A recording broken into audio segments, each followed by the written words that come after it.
नाज़रीन ठट्टो मां रिपोर्ट पेश कये थी सागर दीदाली कुंबर ब्यूरो चीफ ठट्टो।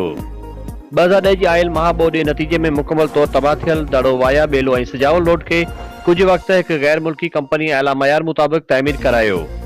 मज़कूरा बेलो रोड पुण मुसलसल गोबल खेड़ी सबब मुख़्तलिफ़ हंधनि तां उखड़ी तबाह थी वियो आहे, जॾहिं त ज़मीनुनि जी खेड़ी कंदड़ गोबल ट्रैक्टरनि जे सरेआम अहम शाहराउनि वारनि रोडनि ते अची सत्यानाश करण खां रोकण लाइ पुलिस जो को बि कानून हरकत में न अची सघियो आहे। अहिड़ी तरह इंसामी रट न हुअण सबब बदमस्त ट्रैक्टर ड्राइवर सरेआम रोडनि ते गोबल हलाए ॼण ज़मीन जी खेड़ी करे रहिया आहिनि। जेको बि माण्हू खे रोके थो त गोबल हलाईंदड़ ड्राइवर विढ़ण लाइ तयार आहिनि। होरा बनू अबड़ाल दड़ो ऐं जोक शरीफ जे बाशौर दुरीन एजाज अख्तर मेमन उमदाद मेमन आज़ाद ज़ोहिब मेमन नज़ीर सुमरो अली रज़ा कच्छी सागर दीदाली कुंबर इकबाल सुमरो नवाज सुमरो मुख्तार अली खोखर वफा मेमन आकाश मुश्ताक मेमन मुमताज आकाश मेमन अब्बास पलीजो अता मोहम्मद बमरो दिलावर दस्त जावेद जिगर मेमन ऐं ॿियनि गोबल ट्रैक्टरनि जी खेड़ी सबब रोडनि जी तबाही थियण जे ख़िलाफ़ सख़्त एहतजाज कंदे चयो आहे त वॾी जाखोड़ ऐं हलायल तहरीक जे नतीजे में दड़ो बनू ऐं मीरपुर बठोरो अबड़ाल जोक शरीफ रोड तइमीर थिया आहिनि।